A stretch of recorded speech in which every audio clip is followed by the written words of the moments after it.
इसीलिए हम कहते हैं संकल्प क्यों करते हो? पता नहीं शाम तक जीवित रहें कि ना रहें, हमें भरोसा नहीं, तो हम संकल्प क्यों करें? भाई मैं ये करूंगा, ये संकल्प तो वो करे जिसको कल का भरोसा हो। अपने लोग तो ऐसे मृत्यु लोक में हैं कि अगले सेकंड का भरोसा नहीं। तो ऐसी प्रार्थना करनी चाहिए कि हे प्रभु, यदि आपने मुझे जीवन दिया, सामर्थ्य दिया, समय दिया, तो ऐसी हमारी भावना बन रही कि हम 108 परिक्रमा कर लेंगे। और अगर नहीं समय, नहीं शरीर सामर्थ्य रही, तो हम एक को नहीं करेंगे, तो कोई अपराध नहीं लगेगा। अगर संकल्प ले लिया कि अब 108 करेंगी, तो अब करना चाहिए। फिर देखो, संकल्प पूरा करना चाहिए। तो अभी जान तो शरीर में है ही, तो संकल्प के लिए फिर उसी कार्य में लगा जाता है। पर हम सबसे प्रार्थना करते हैं संकल्प ना लिया जाए। कभी कोई अगर नियम लेने की बात हो तो ये जरूर छूट दे दे कि हे प्रभु, यदि हमारा स्वास्थ्य ठीक रहा, हमारा जीवन रहा, तो हम आपके ऐसा कर लेंगे। और अगर नहीं रहा तो आपने कोई संकल्प किया नहीं, तो पाप नहीं लगेगा। ऐसे थोड़ा अपराध बनने की होती है कि 108 की वो तब होता है जैसे कोई डील करते हैं ना, गोवर्धन महाराज मेरे पुत्र का नौकरी लग जाए, मैं 100 परिक्रमा करूंगी, तब जाके थोड़ा सा ऐसा ज्यादातर होता होगा। ऐसे भक्ति मिले ऐसा तो कम ही होता है। हाँ, तो करना चाहिए, फिर हमें लगता है करना चाहिए। पर अगर समय के पधार गया तो फिर कैसे कर पाएगा? मृत्यु लोक है और मरण धर्मा शरीर है, तो मुझे तो भरोसा 1 मिनट का नहीं अपने शरीर का कि 1 मिनट ही अगला जिएगा कि नहीं जिएगा। इसीलिए संकल्प विकल्प करने का अधिकार ही नहीं है। पता नहीं शाम तक जिएंगे, क्यों भाई? पक्का है किसी को? अब पता नहीं शाम तक जिएंगे कि नहीं, तो हम क्या संकल्प करें? हमें तो यही कि प्रभु जैसे चलावे वैसे चल रहे। परिक्रमा करवा दिया, परिक्रमा करने बैठे बैठे राधा राधा जप रहे, मांग के खा लिया, भगवान के भरोसे बाबा जी। ऐसे गृहस्थी में अपने धर्म कर्म किए, जब समय मिला तो परिक्रमा कर गए। अच्छा, प्रार्थना करना स्वामी से कोई गलत बात नहीं कि हमारे बच्चे की नौकरी लग जाए, हमारा काम बन जाए, जरूर करो। भगवान से नहीं करोगे तो किससे करोगे? करना चाहिए। पर ये करके कि हमारी कामना पूर्ण कर दो, हम इतना करेंगे, फिर बंधन हो जाएगा। हम इतना क्यों करें? तुम्हारी परिक्रमा करेंगे हमारा काम पूर्ण। स्वार्थी हो क्या? हमारे पिता हो, हमारे स्वामी हो, हमारी जरूरत है, मांग रहे कि प्रभु हमें एक संतान दे दो, हम आपको कुछ करेंगे।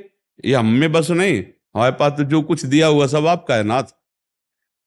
स्वाभाविक 108 परिक्रमा लग जाए, कोई बात नहीं। संकल्प मत करो, मांग जरूर लो, तुम्हें मांगना है। और छूट दे दो कि प्रभु यदि उचित हो तो ऐसा करना, अगर उचित ना हो तो प्रभु लाख बार मांगो तो भी पूरा मत करना।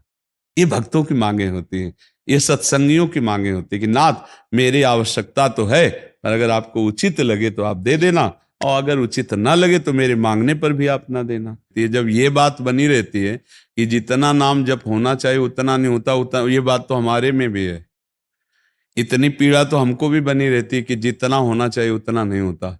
इतनी पीड़ा हम अपने गुरुदेव भगवान में भी देखी। एक दिन उन्होंने कहा क्या बताएं, जीवन निकल गया, छक के नाम जपने को नहीं हुआ, रात दिन मंत्र में नाम में लगे गए, रात दिन 10 वर्ष समीप रह के सेवा में रहे। तो देख, बोले क्या बताऊं, पूरी जिंदगी निकल गई, छक के नाम जपले को नहीं मिला।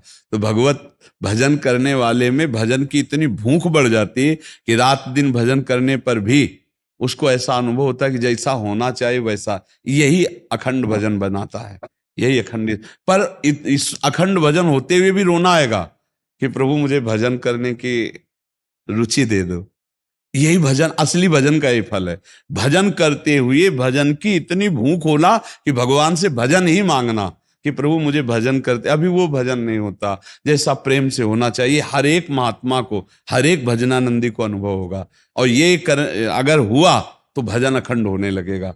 क्योंकि हम जिसकी पीड़ा महसूस करते हैं उसको हम भूलना कैसे बर्दाश्त कर पाएंगे? तभी वो अखंड स्मृति कर पाता है।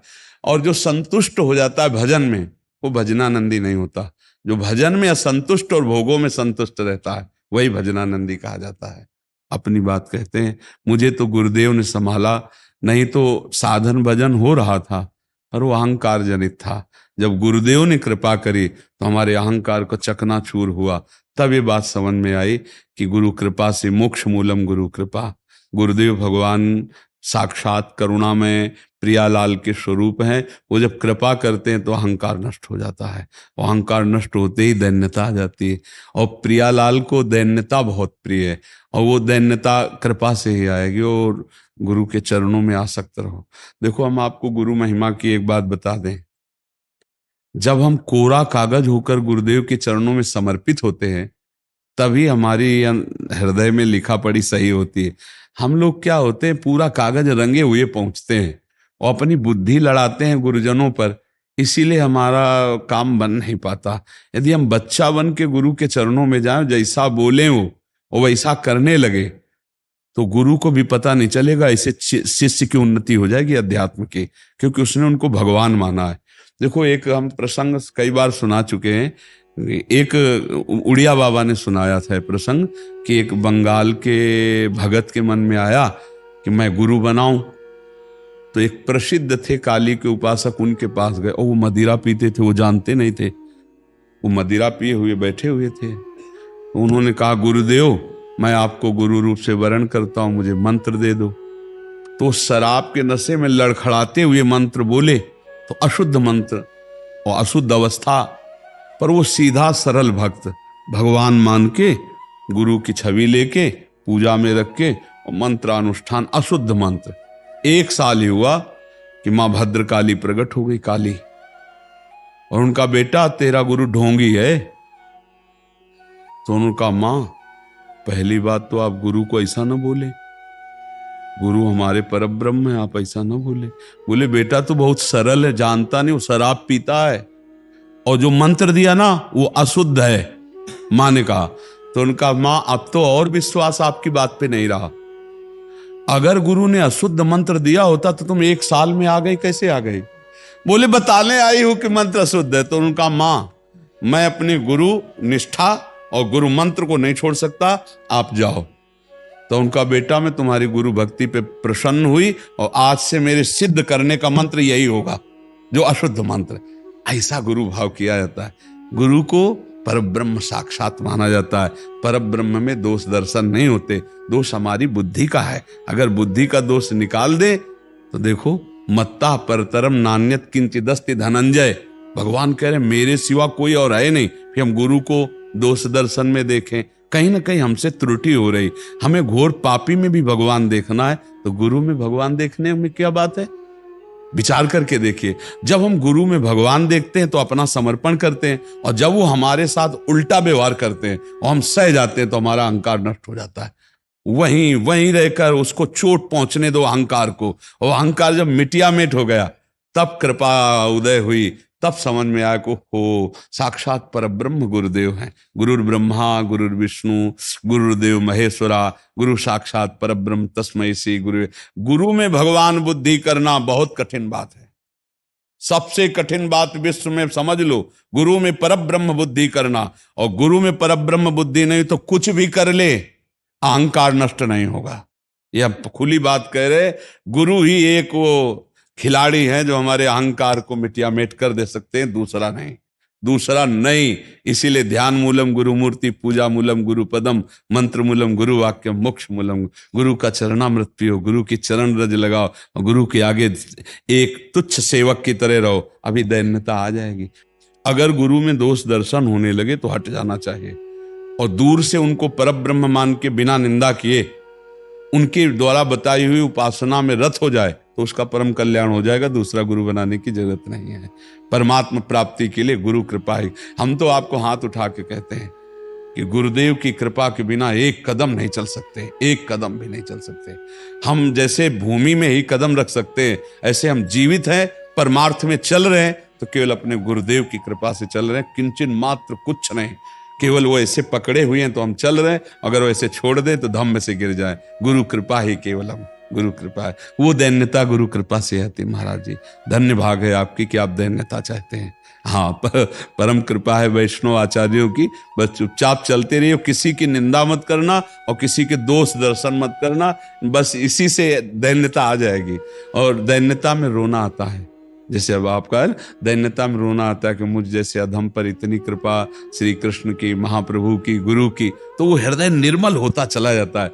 जब रुदन होता है ना प्रभु के, उसमें इससे ज्यादा और किसी तीर्थ में नहीं पवित्रता है जितनी रुदन में पवित्रता है। हाँ, रुदु सुश्रम राजन कृष्ण दर्शन लालसा, जब अपने प्यारे प्रभु के लिए रोना आता है तो हृदय निर्मल, तार तार निर्मल हो जाता है। और कबीर दास जी कहते हैं कि बिन रोए किन पाइया प्रेम प्यारा मीत, कबीरा हंसना छोड़ दे रोने से कर प्रीत, बिन रोए किन पाइया प्रेम प्यारा मीत। पर भगवान की 3 प्रकार की लीला है, एक है सृजन और एक है पालन और एक है संहार, और तीनों लीलाएं होंगी, पक्का होंगी।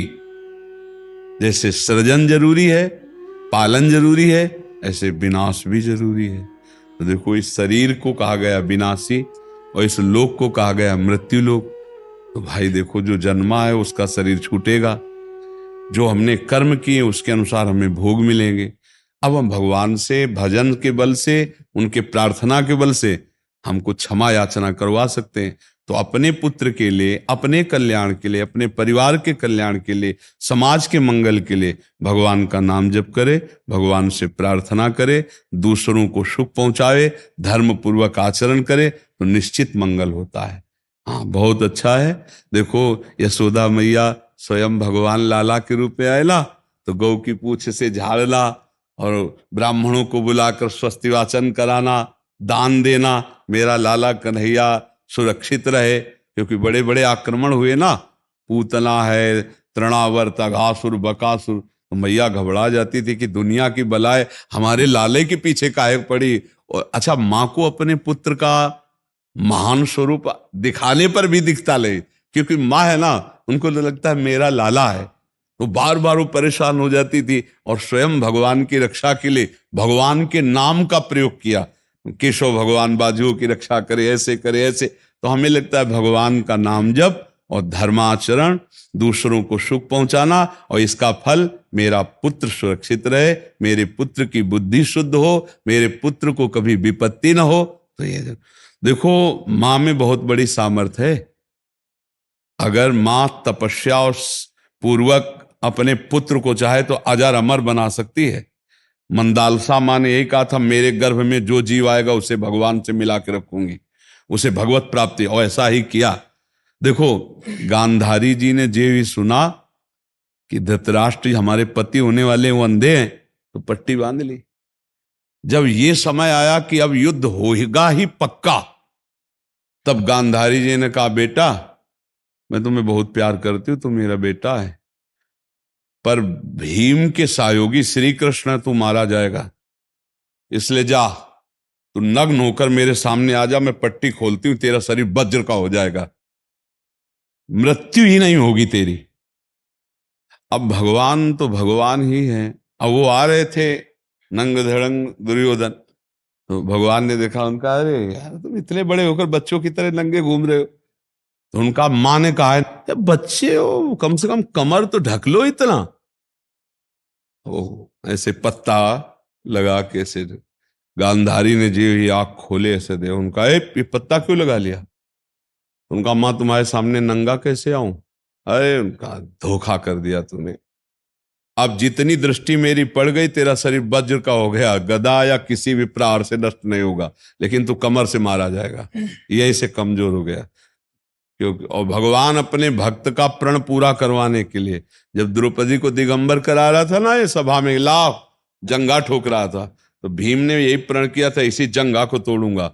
अगर भगवान भक्त की वचन रक्षा ना करते और वो पूरा वज्र का शरीर हो जाता तो तोड़ नहीं पाते। इसीलिए भगवान ने, तो मां में कितनी सामर्थ्य है। आप देखो, अधर्म युक्त चल रहा है, लेकिन मेरा बच्चा सुरक्षित रहे, आंख की पट्टी खोली, पतिव्रता, तो वज्र का शरीर कर दिया।